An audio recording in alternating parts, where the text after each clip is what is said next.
Oke, assalamualaikum warahmatullahi wabarakatuh. Teman-teman, hari ini kita masuk ke bab kinematika.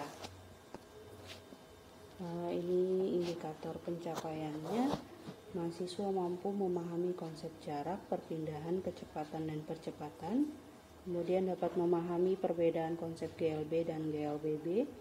Kemudian dapat menghitung kecepatan pada GLB serta percepatan pada GLBB dan GJB. Nah, ini yang pertama dulu. Kinematika itu adalah turunan dari ilmu mekanika. Ya, jadi di dalam fisika itu ada yang namanya ilmu mekanika. Nah, kalau ilmu mekanika itu mempelajari perilaku benda yang menjadi subjek fokus kita dan efeknya pada benda tersebut di dalam lingkungan. Jadi misalnya dia mendapatkan suatu gaya, efek dari gaya tersebut terhadap benda itu apa.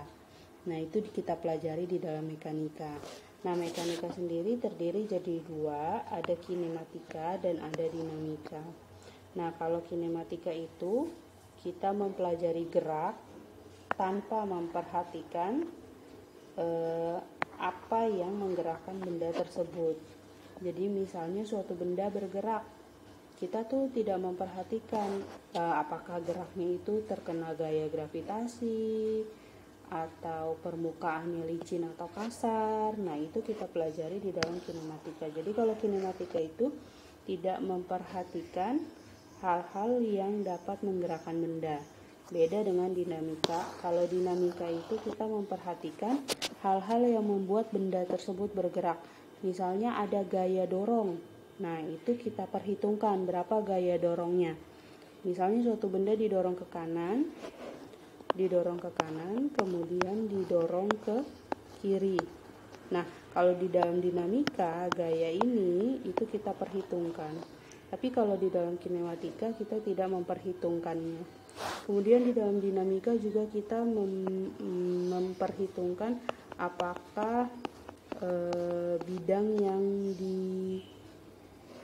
yang diletakkan benda tersebut licin atau kasar. Jadi segala sesuatu yang mengakibatkan benda tersebut bergerak itu ketika kita memperhitungkannya maka namanya dinamika. Ketika kita tidak memperhitungkannya maka namanya kinematika. Oke, kita masuk ke dalam gerak dulu. Gerak adalah perubahan kedudukan ya terhadap acuan tertentu. Jadi misalnya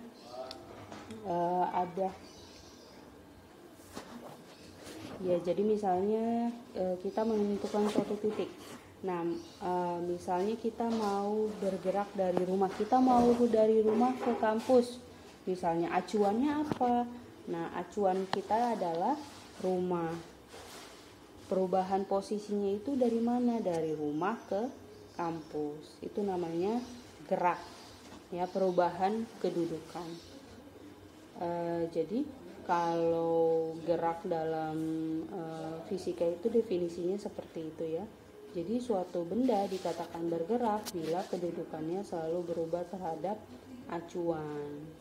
Ya. Nah, gerak di sini yang kita maksud adalah benda ya, gerak benda, bukan gerak orang. Kalau gerak orang beda lagi. Gerak orang kalau dia di dalam posisi, misalnya dia ada di dalam rumah, dia loncat-loncat tapi nggak pindah tempat, ya itu tetap bergerak. Tapi kalau benda, ya kalau dia benda itu kan dia nggak mungkin loncat-loncat ya kalau benda ya, jadi dia harus berpindah. Jadi gerak itu perubahan kedudukan dari kedudukan awal ke kedudukan akhir. Nah, itu disebut gerak.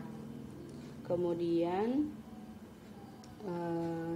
suatu benda dikatakan bergerak bila kedudukannya selalu berubah terhadap suatu acuan. Gerak bersifat relatif tergantung dari acuannya. Seperti yang kemarin kita sudah bahas ya teman-teman. Misalnya nih ada sebuah kereta api sama ada pohon misalnya ya. Ada pohon. Kemudian di dalam kereta api itu ada orang ya. Di bawah pohon juga ada orang. Misalnya gitu ya. Nah, dikatakan kalau kita menggunakan acuannya adalah orang di dalam kereta api, maka dia ini akan mengatakan pohonnya bergerak. Ya, pohonnya bergerak. Nah, kalau misalnya dia ada di bawah pohon, dia akan mengatakan bahwa keretanya bergerak. Ya, nah ini yang disebut dengan acuan.